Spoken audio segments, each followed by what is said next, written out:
Okay, the first part of the test is to do a mock-up on the wall. The mock-up should cover all the different types of surfaces to be sealed.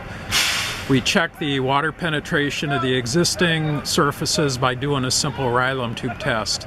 This simulates wind-driven rain, and by pouring the water into the tube, we can measure the rate of water penetration into the block.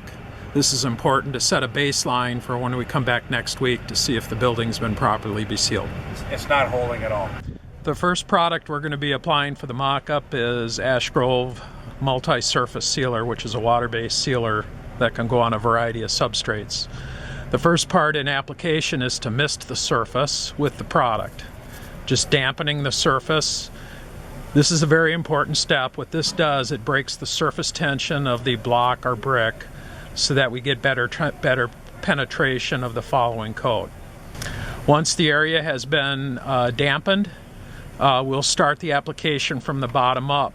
With the multi-surface sealer, we're applying to saturate the surface. It does not require any rundowns, unlike other traditional sealers.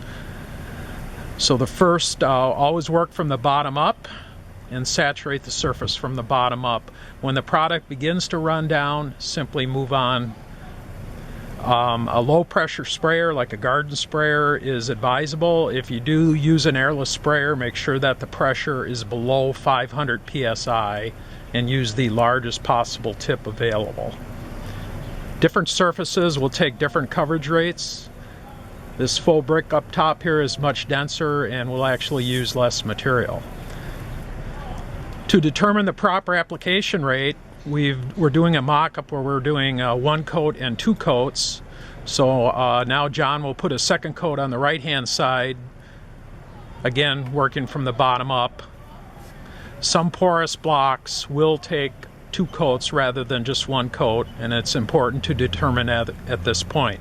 We'll come back next week and check the Rylom tube readings on both the left and the right and determine what the amount of proper square footage would be to seal up this building. Okay, our second mock-up is going to be Hydrozol 40 Clear Silane, which is a 53% solid silane in a isopropyl alcohol base. It has the advantage of cool weather applications, deep penetrations. The 53% solids makes this an excellent sealer for multiple surfaces. So again, we're going to run through the same steps. We're going to mist down the surface to break the surface tension. With Hydrozol 40 Clear, you do want to keep it off the grass a little bit. It won't kill the grass, but it'll brown the grass or any of your vegetation. It's a clear silane, so you do not have to mask off window and trim, which is a nice feature. Okay, the surface is fully saturated, so with Hydrozol 40, application is you flood the material on the surface with a low pressure sprayer until we get 4 to 6 inch rundowns of the material. This will allow for proper penetration of the silane.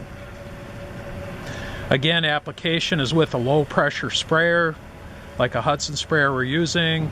If an airless sprayer is used, again, the pressure needs to be below 500 psi. Other things that can be used are commercial weed sprayers, work very well with large tips. Flood the material on, working from the bottom up until you see the 4 to 6 inch rundowns running down the face of the block. This product will dry very quickly. It can go on cold days. We've applied it down to about 10 degrees. However, when it is applied in cold weather, the reaction will be slowed and it may look kind of blotchy for a few days while it's reacting out with the substrate.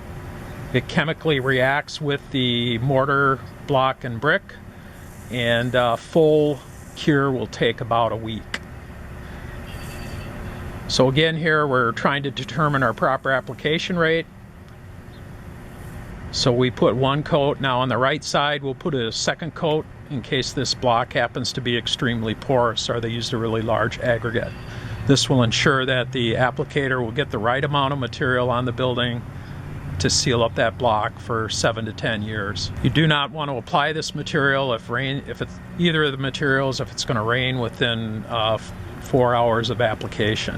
It needs to be completely dry before